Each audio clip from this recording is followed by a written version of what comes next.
Hi, good afternoon. This is Lama Kathy Wesley speaking to you on behalf of the Columbus Karma Takes Some Choling Tibetan Buddhist Meditation Center in Columbus, Ohio. I hope you're having a good day. And I would like, if you are watching this on YouTube or if you're watching this on Facebook, if you could please send up a flare and let me know that I am reaching you, because sometimes it's difficult for me to both be the stream leader and the stream provider. So if you could just say a little hello in the chat, that would be super appreciated. Additionally, if you have any questions that come up during today's Dharma talk, you can put them in chat, and I will get to them gradually as the talk progresses. And so once again, welcome to 11:30 a.m. Sunday Dharma talk for Columbus Karma Takes Some Choling. Last time I joined you, I started a topic, and the topic was, what's the function of virtuous mind, and why do we need to develop a virtuous mind in the practice of Buddhism? And so we started with the idea that although Buddhism is a non-theistic tradition, meaning that there is no creator God in the Buddhist explanation of the world, that means there is no supreme deity that we need to speak to in prayer. But Buddhist prayer is a practice. And why is it a practice? It's a practice because it's not that the Buddha asked us for our prayers. It's that it's that the Buddha is an amazing enlightened being, and by turning toward the Buddha in prayer, we actually bring up within ourselves the quality that is Buddha. So by turning to the Buddha that we perceive to be out there, we begin to develop the Buddha that is within each one of us, because each of us possesses the potential to become a Buddha. And all we need to do to bring that Buddha nature to fruition is to practice the three things that the Buddha asked us to practice, which was do no harm whatsoever, practice virtue as much as possible, and tame your mind. This is the teaching of the Buddha, meaning there's no other. So, in any case, I just wanted to be able to let you know that that's what our topic is, and that we were talking about the teaching on virtue. The other thing I wanted to mention is that some folks have asked me in between times if the Buddha is still out there somewhere, if the Buddha was a real person and continues to manifest. And the answer is, according to the sutras, the teachings of the Buddha, yes, the Buddha is still out there. And along with all of the bodhisattvas and all of the awakened ones, they continue to exist, and they continue to manifest awakening for the benefit of all sentient beings. This is because, according to the teachings of the Buddha, our mind, our individual mind, was never created by anyone. And because it was never created by anyone, it can't go out of existence. Something that was never created cannot be destroyed. Therefore, if we have a mind, our mind is in one of two modes. One is confusion mode. Confusion, like believing in the reality of everything we see and so on. There's confusion mode and there's wisdom mode. The Buddhas and Bodhisattvas have broken through confusion and attained wisdom.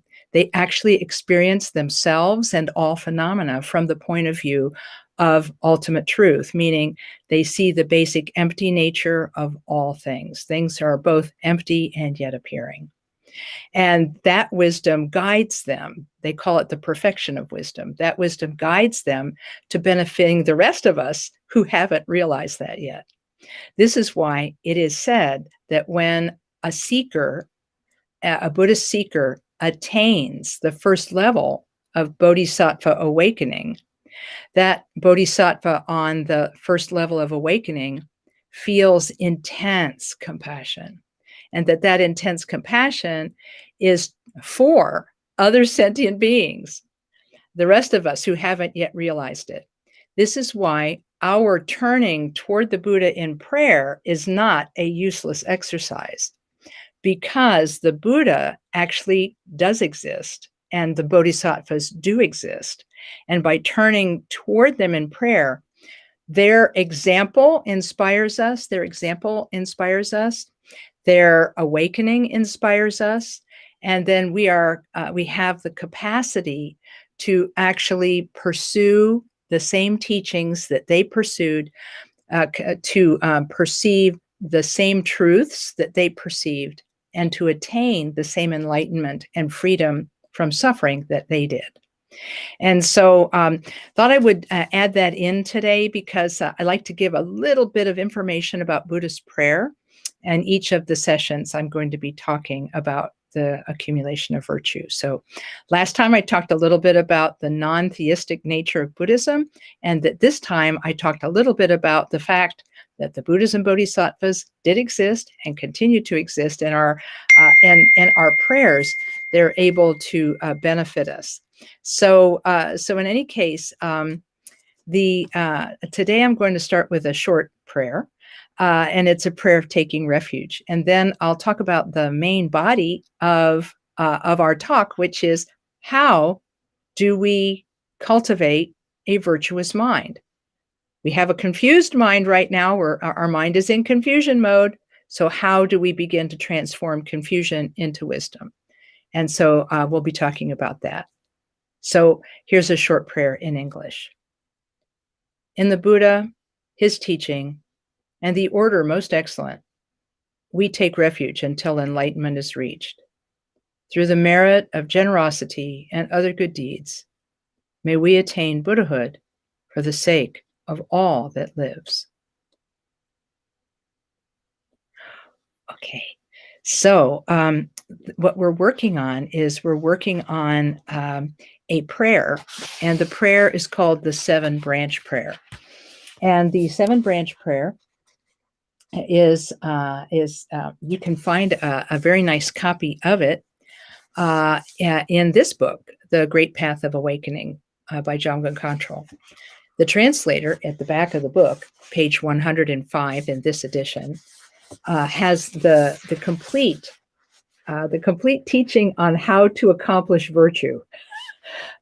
It's pretty complete with this prayer. The 7-branch prayer has been used for more than 1,000 years in Buddhist teachings and practice in order to cultivate the mind of awakening, cultivate a virtuous mind. And if you remember from last time, we explained that because our mind is experiencing so much confusion, what we do first in our Buddhist practice is we meditate and practice quiet sitting meditation in order to calm down the chattering thoughts. And after we've calmed down the chattering thoughts, we begin to insert in our mind stream, we begin to insert virtuous thoughts, virtuous words, and virtuous actions. And so one of the virtuous thoughts that we can insert purposefully into our mind stream in order to give us some rest from the confusion is prayer. And one of the most famous Buddhist prayers is this 7-branch offering prayer. And I'll read it in English for you now. With complete faith, I bow to all the victorious ones and their children who abide in the 10 directions and 3 times. I offer flowers, incense, light, perfume, food, music, and many other things, both in substance and with my imagination. I ask the noble assemblage to accept them. I confess all evil actions that I have done, influenced by the defilements, from time beginning until now, the 5 that ripen immediately, the 10 non-virtuous actions, and many others. I rejoice in the merit of whatever virtue Shravakas, Pratyeka Buddhas, Bodhisattvas, and ordinary people gather throughout the 3 times. I pray for the wheel of the Dharma to be turned, the teachings of the Mahayana and Hinayana, in ways suitable for the different aptitudes and motivations present in sentient beings. I ask the Buddhas not to pass into nirvana, but with great compassion and, until samsara is completely empty, to look after all sentient beings who drown in this ocean of sorrow. May whatever merit I have accumulated become a seed for the enlightenment of all beings. Without delay, may I become a splendid leader for sentient beings. In footnote number 54 in the book, The Great Path of Awakening, the translator, Ken MacLeod, explains that the 7 branches are not just about accumulating virtue. They're also about purifying negative mental afflictions.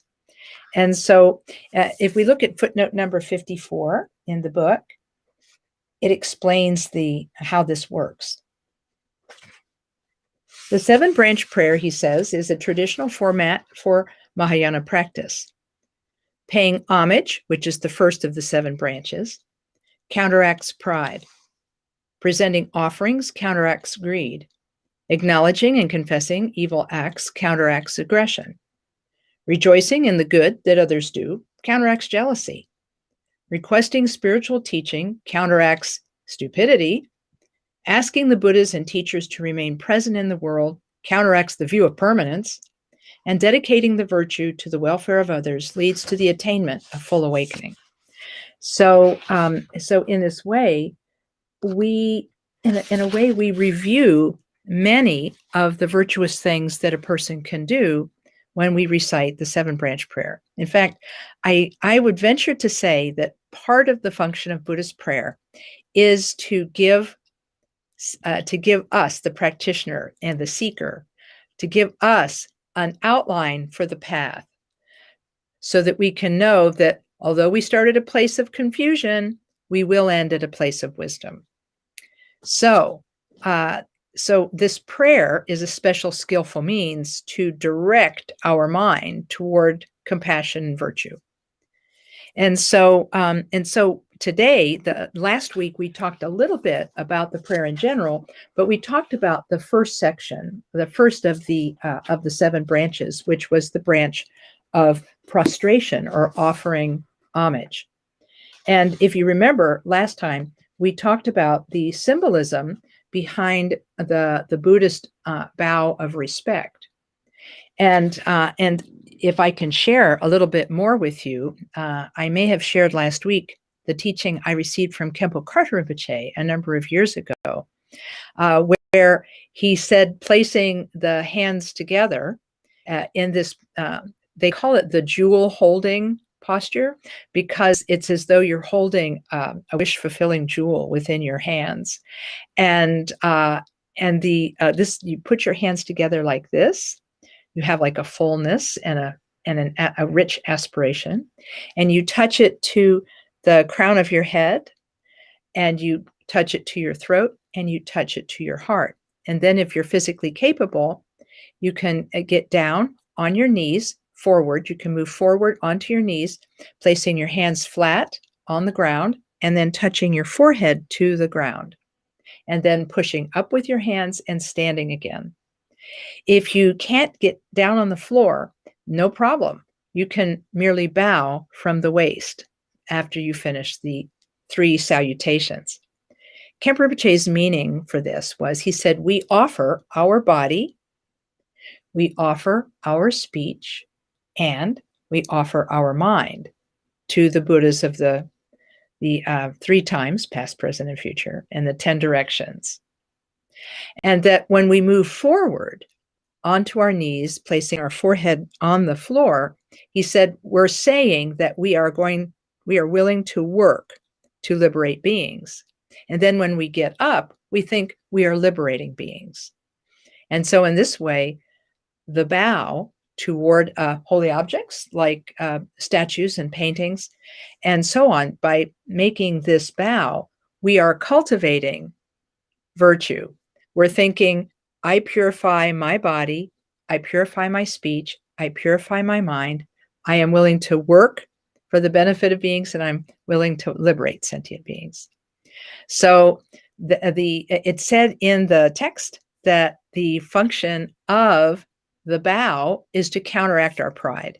And last time we talked a little bit about how that works.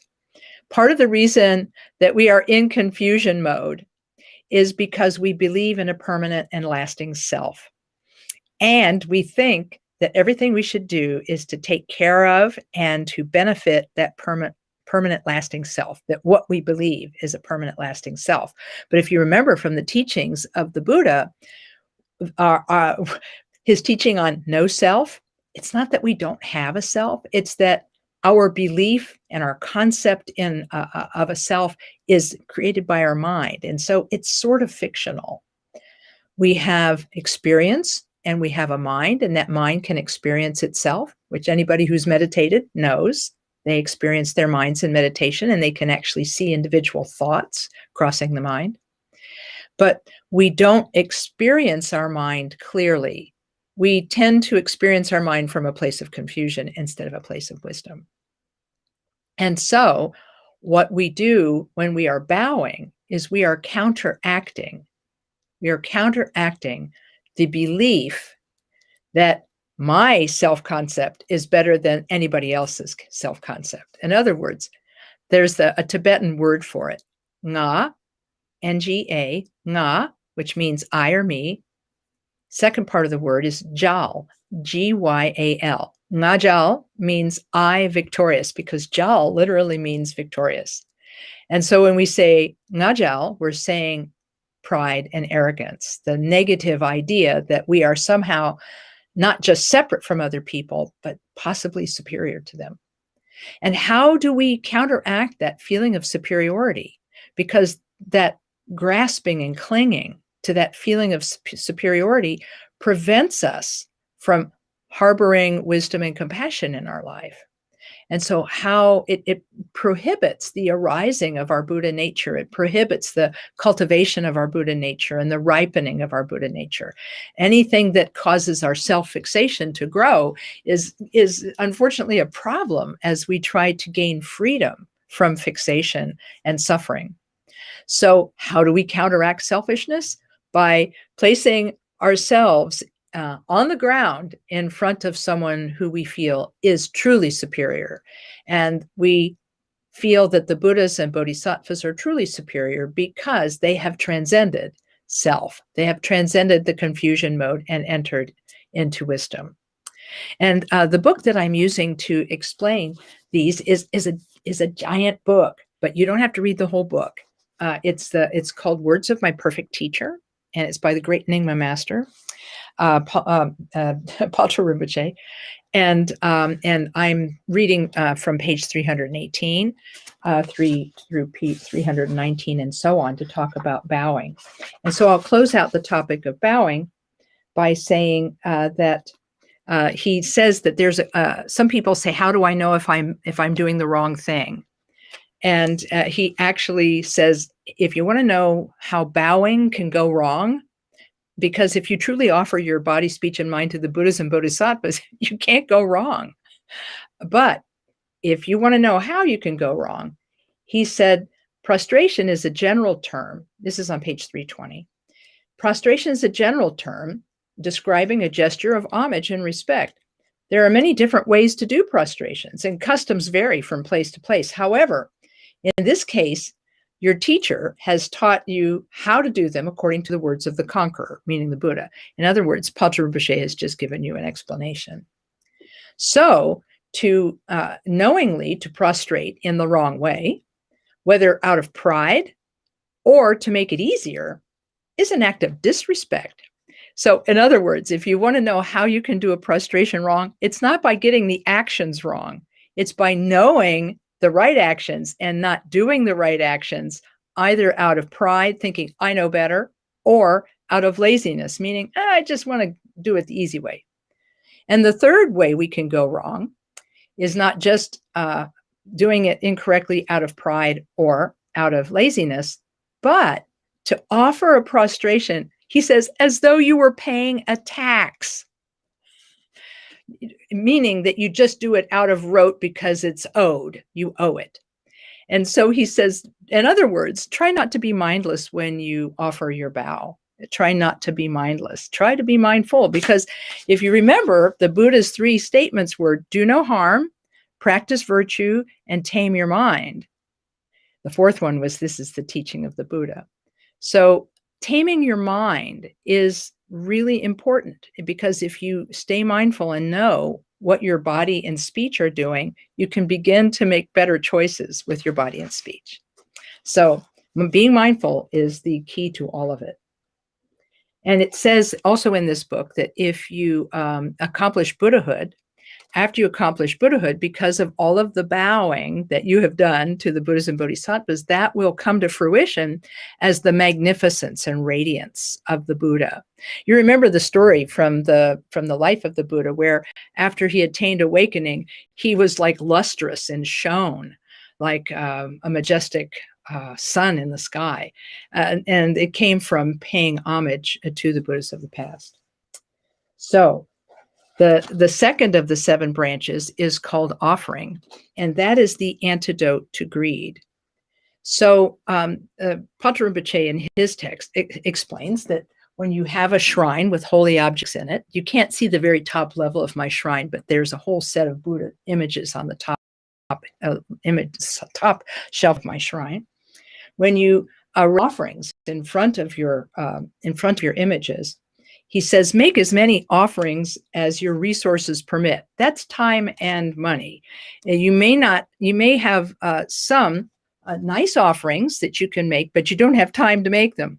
So it's, if you have good resources and good time, then that's what you should make. You should not try to make offerings that are so voluminous that they make you feel prideful, or are so magnificent they make you feel prideful, or that are so time-consuming to make that you are unable to complete making them. So the idea is don't get too far ahead of yourself. But then he says, make sure they're clean and pure. Then he says, without being ensnared by miserliness. Remember, offering is the antidote to greed and miserliness. He says, don't do it. Also, don't make an offering with hypocrisy or ostentation, meaning I'm special. Then he said, the offerings that you make physically are actually just the support for your mental application of offering. In other words, they're like props in a play. They help support your mental wish to offer. So after you've made your physical offerings, he said, then make a mental offering in the manner of the Bodhisattva Samantabhadra. Now, many of you will have heard about the Buddha, the primordial Buddha Samantabhadra that is spoken of in the Nyingma Dzogchen teachings. But you may not know that there was also and is also a Bodhisattva of the same name. The word Samantabhadra means all good. And so the all good Bodhisattva, he says, he said by the power of his meditation, the Bodhisattva Samantabhadra emanated hundreds of millions of multicolored light rays from his heart. He was an enlightened being after all. As multitudinous as the particles of dust in innumerable Buddha fields. At the end of each light ray, he projected a form identical to himself, also emanating identical light rays. And at the end of each of these appeared even more Samantabhadras, and so on, continuing in an infinite progression until the number of forms manifested was utterly inconceivable. Each of these was offering to the Buddhas and Bodhisattvas of the 10 directions in 3 times, innumerable offerings of infinite variety. So this is what is called Noble Samantabhadra's cloud banks of offering. And so you make your offerings by mentally creating as many emanations of yourself, making as many offerings as possible while you say words of offering. Now, you may ask, what should I imagine offering? He's got you covered, because he says that you fill the entire world and the whole of space with all the offerings of the human realm and the celestial realm. Flowers, incense, lamps, perfumed water, nourishment, palaces, landscapes, mansions, pleasure gardens with the fountains. The 7 attributes of royalty, meaning all of the things that are possessed by the richest and wealthiest of people. And the 8 auspicious symbols, which are the symbols that appear on the body of the Buddha. It's like the eternal knot, the 2 golden fishes, and so on, which are symbols of the attributes of the body of the perfect Buddha. And then, of course, we can have many Vajra goddesses dancing and singing, and each one playing a musical instrument. So you have the possibility of creating an amazing imaginary landscape of offering. And as I mentioned last time, you can, because your mind is, according to the teachings, your mind is like limitless and endless. You actually can make limitless and endless offerings, and you can imagine all of space being filled with them.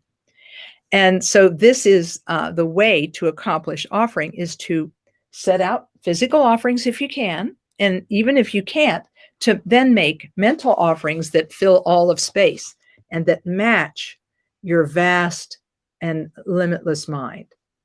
And so your limitless offerings then match your limitless mind.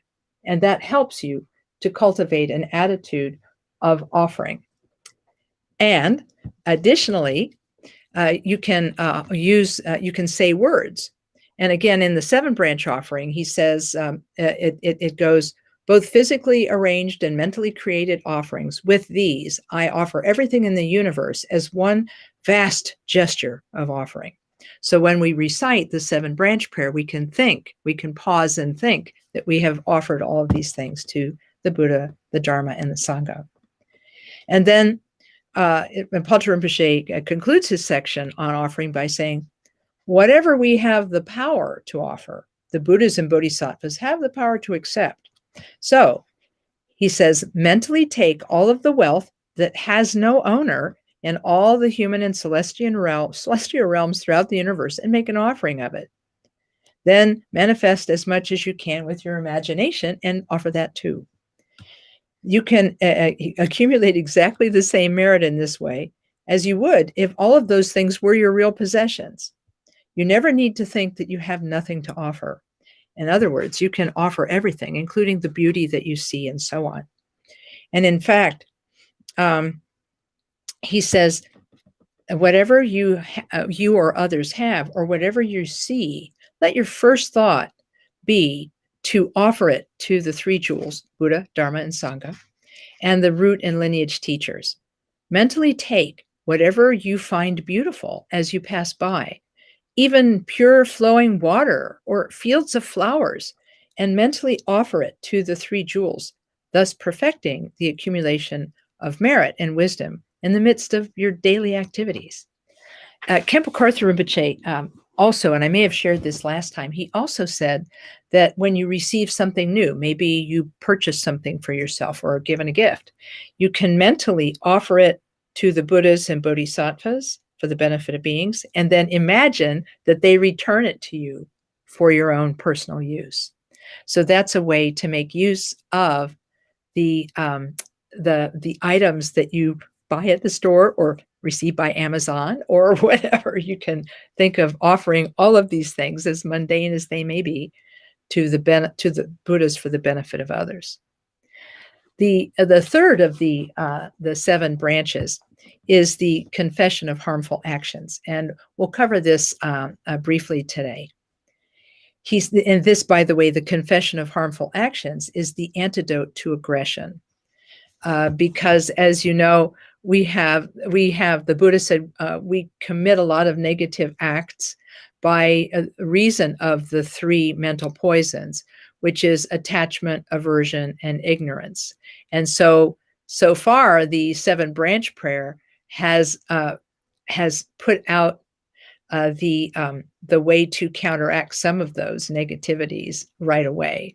In the first, he counteracts pride, but in the second one, he counteracts attachment. And in the third, he counteracts the negativity of aggression.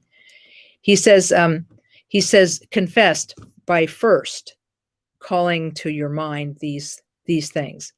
With intense shame and regret, I openly confess all of my downfalls and harmful deeds, those I remember and those I do not remember. All of the unmentionably negative things I have done in all of my lives in samsara from time without beginning. The 10 negative actions of body, speech, and mind, the 5 crimes with immediate retribution, and the 5 crimes which are almost as grave, the 4 serious faults, the 8 perverse acts, the abuse of funds donated to the 3 jewels, and so on.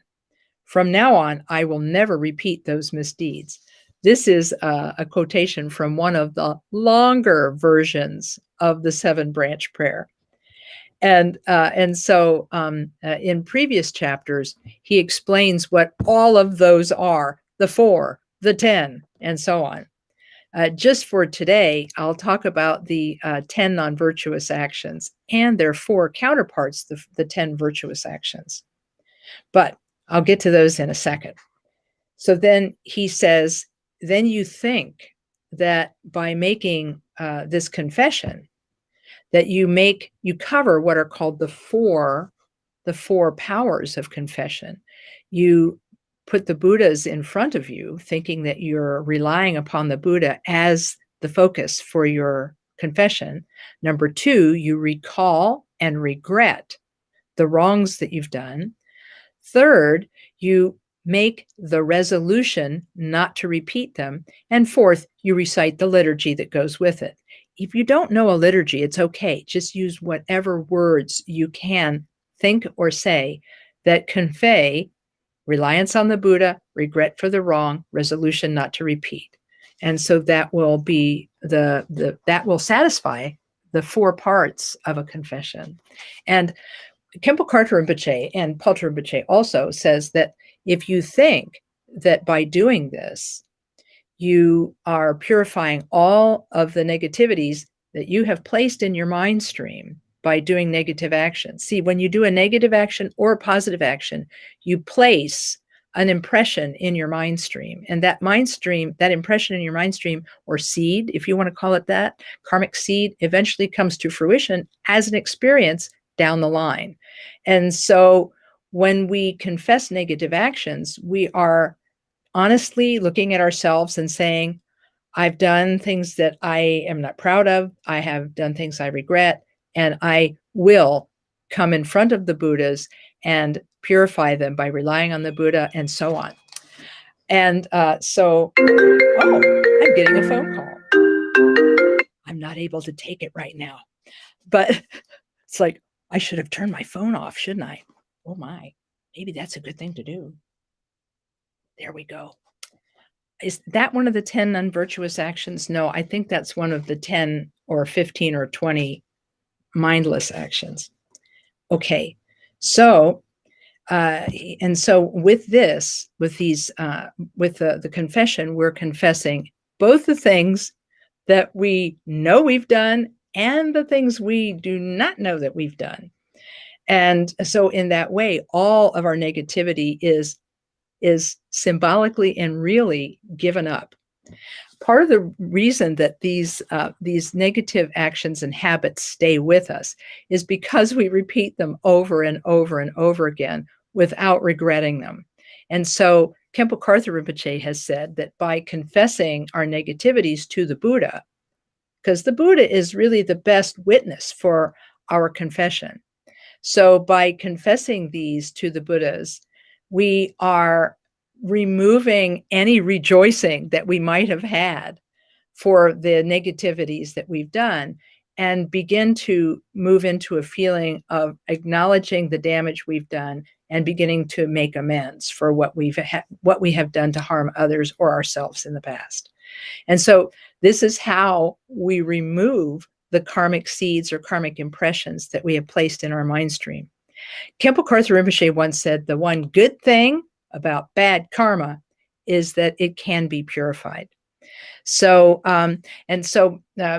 before I move on, I probably should tell you what the 10 virtuous and the 10 non-virtuous actions are, so that you have an idea of what the Buddha felt was virtuous and what the Buddha felt was non-virtuous. The virtuous actions are, there are 3 of body, 4 of speech, and 3 of mind. Now, isn't that strange? Our speech can get us into more trouble than our mind, and it can get us into more trouble than our body. This just tells you that humans have a special capacity to commit negative karma with their speech. So people like me who love to talk, we really have to watch out. But I'll get to that shortly. The three negative actions of body are killing with intention, stealing, and also sexual misconduct. And so the killing, we understand. You kill with intention. And the Buddha said there's no such thing in killing as large and small, meaning it's worse to kill one than another. But the fact of the matter is, the Buddha also acknowledged that sometimes even just by walking on the ground, we're killing insects and so on. And he acknowledged that through taking medicines, sometimes the bacteria and so forth in our body die. So there's a certain amount of killing that is going to happen on a regular basis. So taking responsibility for that on a daily basis and confessing it is actually a way of bringing to our conscious mind the impact of what we do. Now, stealing is the same thing. Sometimes it's just a situation where we did something mindlessly, but sometimes it's done with intention. And it's this intentional stealing that he is concerned with.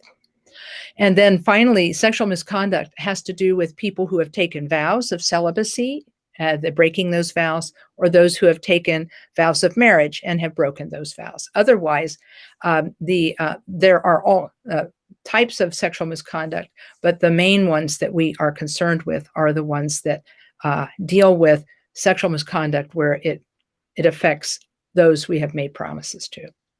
So, killing, stealing, sexual misconduct. Now, interestingly enough, on the other side of things, there are three virtuous actions of the body. One is to, instead of killing, to save the lives of other beings. I mean, every insect that you have taken out of the road, it's to the good. You have saved a life. And then secondly, instead of stealing, we give generously of what we have.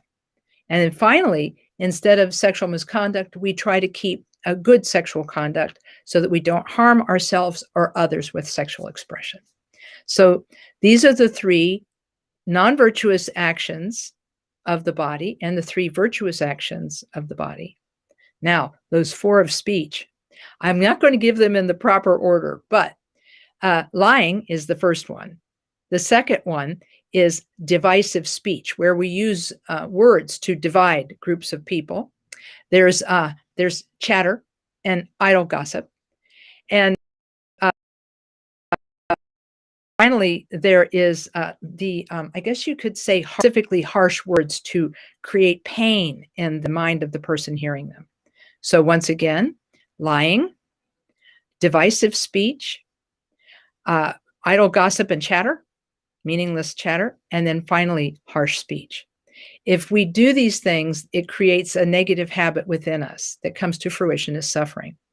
On the other hand, if we do the four positive actions with speech, this is to the good. Instead of lying, we tell the truth. Instead of using speech to divide people, we use it to patch up quarrels. Instead of mindless chatter, we talk about worthwhile topics.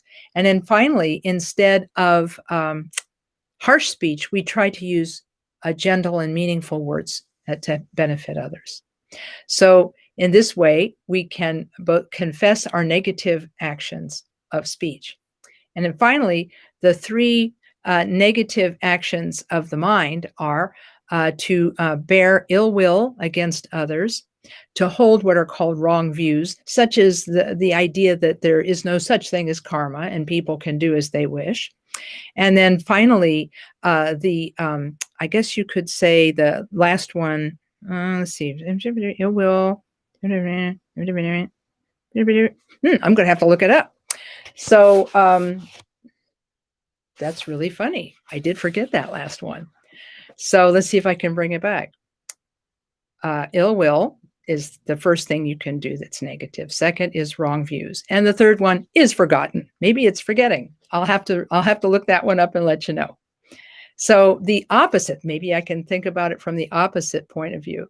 The opposites are, instead of holding wrong views, one holds the Dharma to its purest intention. The second, instead of holding ill will against others, we seek to benefit beings as much as possible. And that third one is still missing. So I'll have to see if I can type it into chat when this is over. So these are the things that we think about. We think about the 10 virtuous actions and the 10 non-virtuous actions and confess our faults. And by doing that, we make the aspiration not to repeat them.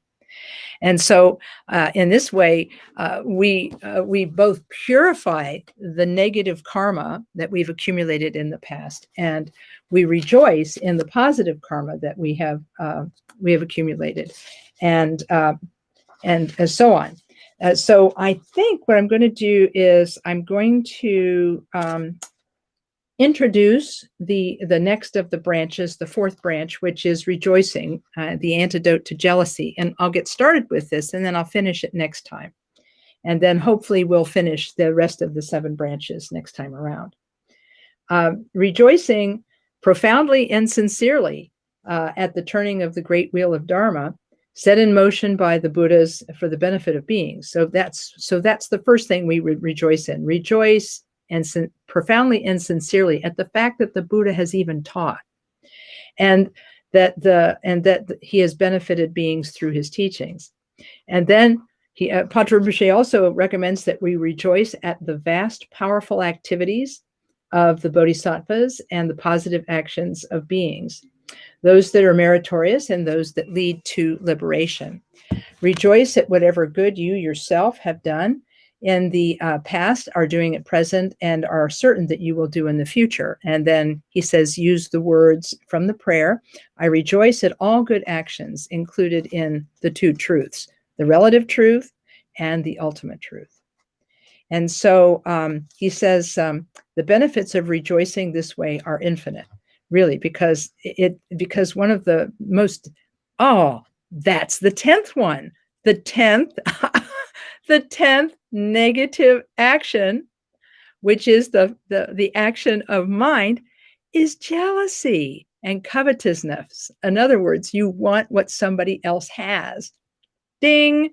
I'm really happy I read this part because it filled in that last piece that I was missing. This is what I get for trying to bring it back from memory. So when we rejoice in the good that others do, that's the positive action that counteracts the negative action of jealousy. Thank you. Thank you, Patrul Rinpoche. You saved me. So he said, so then he tells a story from the life of the Buddha. And I think that this is where we'll start next time, with a story from the life of the Buddha about a king and a beggar woman. And you may have heard this story before, but it's delightful, and it will illustrate the idea of the benefits of rejoicing in the good that others do. So we will stop here for today and end with a short period of silent meditation where we pull together the all of the goodness of this session. Oh, but before I do that, I should look and see if there are any questions in chat, because I told folks that I would be looking for chat questions. So if you have any questions about the 10 virtuous and non-virtuous actions, about making offerings, about making prostrations or bowing, you can ask them in the chat, and I'll try to answer them now. Yeah, somebody noticed coveting. Yes, the word covet is like from our Christian past, right? It has to do with one of the 10 commandments. But yes, coveting, which is this feeling that you want what somebody else has. And it can actually turn into you resenting that person or forming a negative thought about them, and then actually stealing from them in the future. So I'm not seeing questions in chat. Let's see if there's any questions coming in chat. Don't see any. Okay. Just thought I would check before concluding, because I remembered that I had said folks could ask questions. But that's okay. That's a lot of information that we've talked about today. And I'm hoping that by sharing this information, this helps you as you're reciting this 7-branch prayer to know what it's doing for you interiorly, what it's doing for your heart and mind. Because it's not just something that you say to be saying something nice. It's something that you say to reflect a mind that is getting bigger, and that it is getting larger, and that's getting more generous. And that's really the function behind these things. Let's see. Okay, the person is asking, what's the best way to counteract jealousy when you notice it in your mind? Based on the teachings of Khenpo Karthar Rinpoche and Trungpa Rinpoche, they have both said that the first challenge to us as individuals who are trying to practice the Dharma, the first challenge is to notice that we're feeling that way. I mean, really, it's the first challenge. When we're sitting in meditation, it's very easy to see those thoughts that are crossing the mind, right? Because you're being attentive to an object, like a meditation object, like your breathing and so on. But when you're out and walking around in everyday life, you're not placing your attention on a single object. You have input coming at you from every direction. And so that's a real challenge to notice what you are feeling. So that's the first step to counteracting negative mental afflictions that you feel in your mind. The first thing is to notice that you're having them. The second challenge is to be able to use a remedy on it. Because first of all, we have to see the negative mental affliction as being a problem. And what often happens when something occurs in our life is that we almost always instinctively and in a knee-jerk sort of way, we blame someone external to us. Something bad happens to us, couldn't possibly be our fault. So we look for somebody out there to blame. And we don't recognize that it is our reactiveness, our knee-jerk reaction with jealousy, or our knee-jerk reaction with anger or impatience. We don't recognize that as being the problem. The problem, we think, is somebody out there. So these are really the first two challenges, you know. These are really the first two challenges, is number one, to recognize that we're having that thought, and number two, to see that the klesha, or mental affliction, the klesha is the word for mental affliction, to see that the klesha is a problem. And if we continue to pursue it, it's going to lead to difficulty. So if we have those first two challenges met, if we can meet those first two challenges, then the third thing is going to be easier, and that is to use your remedy. And there are 3 levels of remedy. Number one, if you're a very experienced meditator, you can actually disengage from the feeling for a moment and let your mind come to rest in itself. And you can look at the mind that is experiencing that jealousy or that anger. But this is not easy to do. Therefore, most people are able to use the second remedy, which is love and compassion.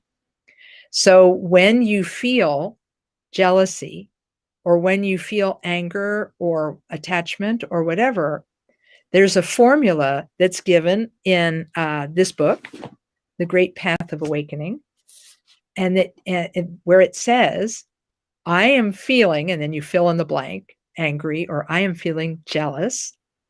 And once you've identified it, you can say, may my feeling of jealousy stand in for and contain the jealousy of all beings throughout space. In other words, we feel what we feel. We don't run away from how we feel. We feel what we feel, but then we universalize and say, right now, there have got to be thousands and millions of people feeling jealous, thousands and millions of people feeling angry. And so you mentally join with all of them just for a moment. And you say, may my feeling contain the negative feelings of all beings. And by my working through this, by doing this process of identifying and universalizing, identify, I'm feeling jealous, universalize, lots of people are feeling that. I take their jealousy on, and I make the aspiration that by doing this, may I and all beings be free from this feeling of jealousy. So, in other words, you have a little formula. You can write it down. You identify your feeling. Secondly, you think about other beings in the universe who are feeling like you feel. And third, you make the aspiration that your feelings and their feelings be released and purified. May my jealous feelings and their jealous feelings, may my jealous feeling contain their jealous feeling, and may I and all beings be free of these feelings. And may we all become Buddhas, which is the complete freedom from this. And to me, that's an incredibly powerful remedy for jealousy. It allows us to use our mindfulness. I am feeling, the part where we say, I am feeling jealous. So we use our mindfulness, and then we engage our love by thinking, I and all beings are feeling this way. Therefore, may I and all beings be free from this feeling. And may we become Buddhas, which is the complete liberation from this feeling. Now, if you look at it from the outside, see what you've done. Usually when we are mad at somebody or jealous of somebody, there's this like a circular thing that happens. It's like I am in orbit around this thing that I'm mad at. And we go around and around and around and around and around. And I'm feeling negative and I'm feeling negative and I'm feeling negative and I'm feeding the negative feeling. But when we realize that we're feeling something negative and stop, it's almost like we stop that flywheel with a stick. And then we begin to pull that wheel in the opposite direction and think, may I and all beings be free from this, and may all of us become Buddhas, which is the complete freedom from this. And so technically what happens is that instead of blaming externally, we stop and we say, my jealousy is the problem. And by engaging it with love, I have compassion for myself. I have compassion for everyone who's feeling like this right now. May I and all beings be free. And in that way, we have sort of unplugged from this around and around and around and around. We unplugged ourselves from it. And by unplugging ourselves from it, it gives us some space so that we can actually cultivate a different thought. We actually give ourselves the space to cultivate a different thought, which is, may I and all beings be free. And if that's something that you can do, fantastic. But if you have a hard time doing that because it's got many steps to it, at the very least, you can think about the Buddha. Think about the Buddha and turn your mind in prayer toward the Buddha, saying, I am feeling negative mental affliction. Buddha, please help me so that I may get the better of, that I may overcome and conquer this mental affliction. And sometimes you have to actually physically turn away from the situation that you're in order not to say or do something you regret. So this last method of turning to the Buddha in prayer and turning away from the situation, sometimes that's all you can do in order not to do or say something that you'll regret. So I really want to thank you for asking that question. I see somebody else said that was their question as well. So thanks very much. If there's any other question I can entertain, I got time for one more, if there's one more out there. And if not, Let's see. Okay. Well, if you have questions and I don't get to answer them here, I will look for them on chat. Both in now in Facebook, I think the chat in YouTube may not be saved. So if the chat in YouTube is not saved, I won't be able to answer your question there. But I will do my best to. You can write your question down and ask it next week, and then we can get to it. But on Facebook, I'll see all of the comments and questions. So if you're on Facebook, you can ask questions after.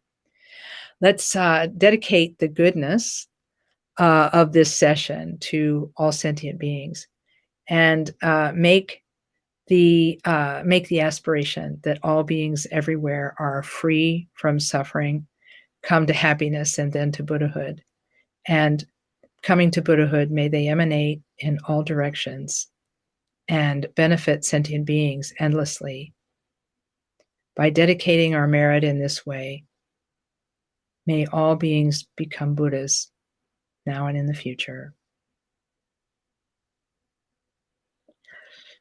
Thanks, everyone. And I'll be checking in Facebook, and I'll be answering questions online for a little bit yet. So I'll see you online, and be sure to join us next week at 11:30 for our next Dharma talk. And then I'll be speaking on the third part of this in May. So you can look for me second Sunday in May, and I'll be there to continue this talk. So take really good care, everyone, and we'll be seeing you again. Om Mani Padme Hum.